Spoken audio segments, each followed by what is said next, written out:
Snoop Dogg just exposed Diddy's next target, and that is himself. A year back, Snoop Dogg bought Death Row Records. This is a full circle moment for the rap star, since Snoop Dogg released his first album on the label in '92. So far, this is one of the happy stories of the year. Now, 30 years later, Snoop is making up for lost time. He left Death Row Records in '97. One of the first things he did was say that he might work with Diddy and Bad Boy Records. '97 was the year that Snoop left Death Row Records. Think of it as anything but a comeback. It looks like Snoop Dogg, who just took over as owner of Death Row Records, and P. Diddy, who started Bad Boy Records, are going to make songs together soon. The new short film Back on Death Row came out just a few days after Snoop Dogg performed at the Super Bowl halftime show. Vibe says that the two big names in music mentioned in the video that they might work together. At one point in the video, the gin and juice artist and Diddy can be seen talking about the fact that the gin and juice artist recently bought his home label. They talk about what they have left behind and how important the moment is. "Congratulations, King." In a FaceTime chat, Diddy told Snoop, "Great move," and clapped and cheered for him. "You taught me how to play chess, not checkers," Snoop said in an answer. "Checkers are a game for fools. I really couldn't be happier for you. That is disgusting in every way. I can't wait to talk to you about the new era of Death Row and hear all of your thoughts about it. I wanted to hit you right in the face. Congratulations on your success," said Diddy. Snoop said later, "Now we can do whatever we want. Bad boy, you belong on Death Row. We were doing it, but I couldn't sign my name to it." Diddy was excited and said, "Let's do it. We gotta do it. Love is the reason for everything." Soon before they ended their call, Snoop said, "I'm going to put it in the air. Stop playing with me." He said, "I'm going to throw it in the air." You did hear them say that, right? It wouldn't surprise me if the promise came true on a streaming site close to us in the next few months. For the next part of Death Row Records' story, it looks like Snoop has some big plans. As was said in a previous piece by The Root, he announced that the record label would be making a comeback to the general market in a form of a non-fungible token just the week before.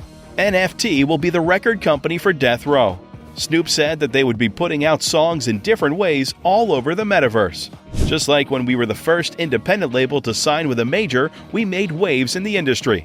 I want to make waves in the metaverse by signing with a major label," he said. The chat then moves on to the two titans saying nice things to each other and talking about how each has affected the other. Diddy tells Snoop, "I'm so proud of you. That's so incredibly dope." And Snoop tells the Bad Boy boss that he's just trying to make him proud. "I'm so proud of you. That's so incredibly dope," says Diddy. But then Snoop changes the subject and tries to sell Diddy on the idea of their labels working together and adding more stories to their shared past. The idea appeals to Diddy. "Now Death Row and Bad Boy can do whatever they want," Snoop says. "It's totally up to us." Diddy says, "Yeah, let's do it." Snoop lets Puff know that he will take the lead in getting the collaboration going by telling him, "I'm going to put it in the air. Stop playing with me." Snoop lets everyone know that he will be the one to start working on the upcoming partnership. But Gene Deal, who used to be Diddy's protector, has questioned how close Snoop Dogg says they were when they were together. Deal recently talked about this subject in an interview with The Art of Dialogue. He asked the direct question of why it seemed like the public didn't know that Snoop was supposedly close with Biggie and Tupac before their deaths. "That's something that sounds good for the media," he said, referring to how the West Coast great had talked about his friendship with the two opponents in the past. "You know the saying, 'I'm the peacemaker. I am showing you how much I love you. When everyone else has died, I'm the only one left. And I often wish there was something I could have done to make things better. Before Tupac died, there wasn't much love between them," Deal went on to say.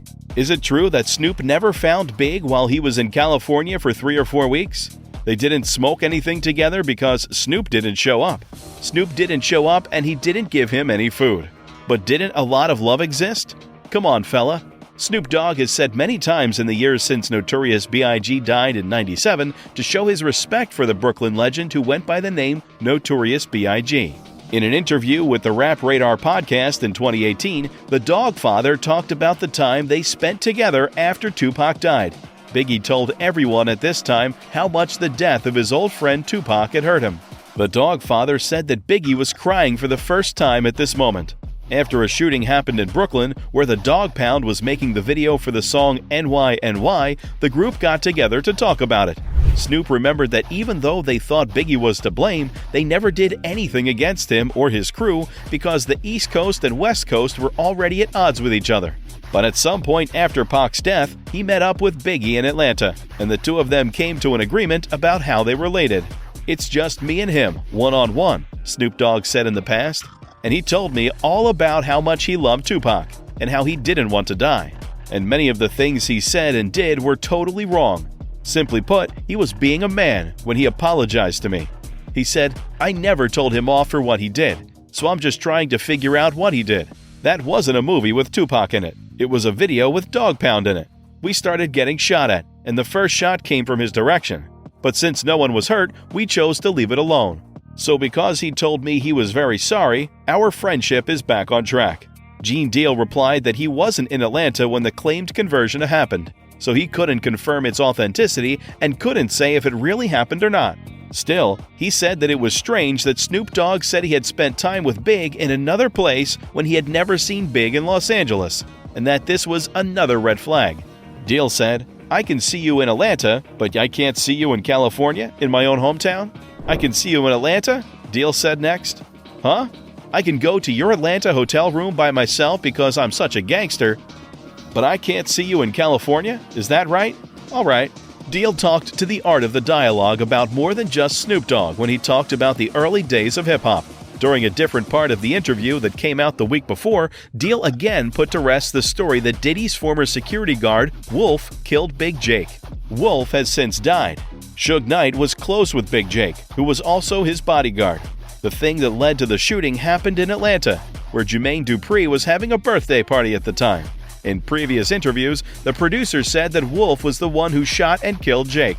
However, Deal said that JD is a liar, and that JD was somewhere else at the time of the killing, licking his wounds after getting hit by Suge. Wolf is said to have shot Jake and killed him. Deal went on to say that Big Jake was actually killed by a man named Jason, who did it after hearing that Jake and Suge yelling at Jason's girlfriend.